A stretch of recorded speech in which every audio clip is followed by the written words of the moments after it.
Moving on with our game. So here we've got a screenshot.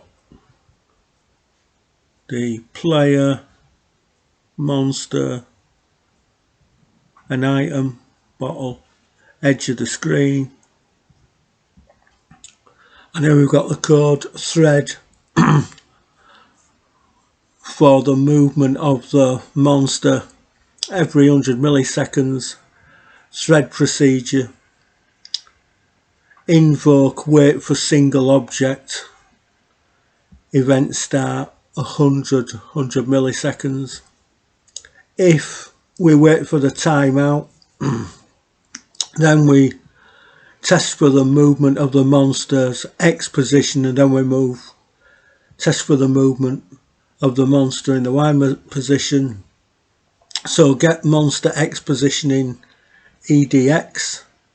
If the player image X, the player X position is greater than the monster position in EDX, then what we do is we want to add moning, which is 2, but you can put it to 5 or whatever. So this is like a definition, a constant.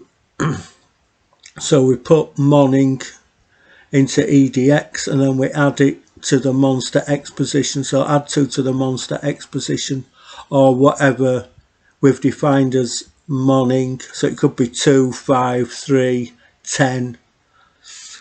Yeah. And then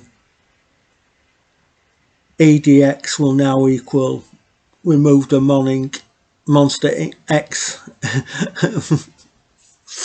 monster X position into EDX. Now we want to do is test the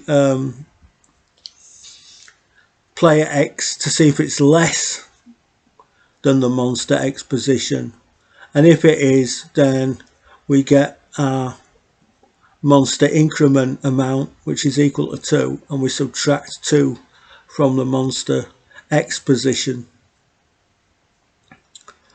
So it's kind of like almost like a little AI routine to track the player. It's always moving towards in the X direction. Now we'll move on to the movement of monster in the Y position. So again, you get monster Y position in EDX.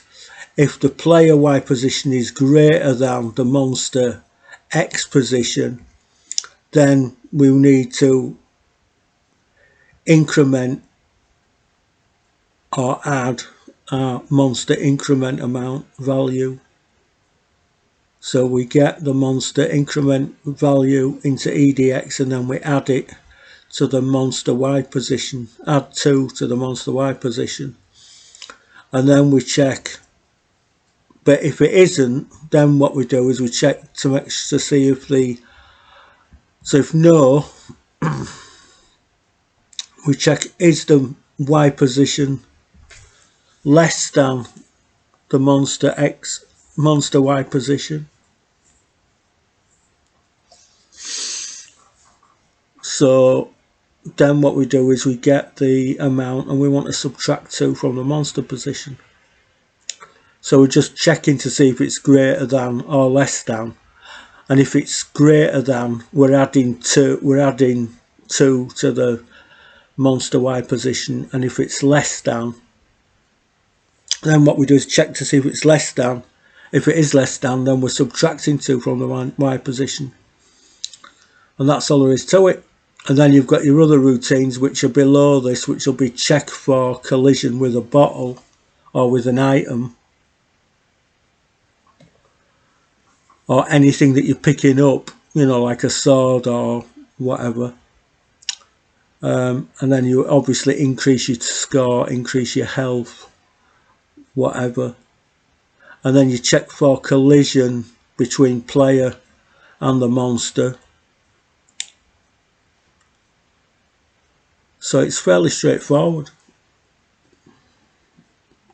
It's just a matter of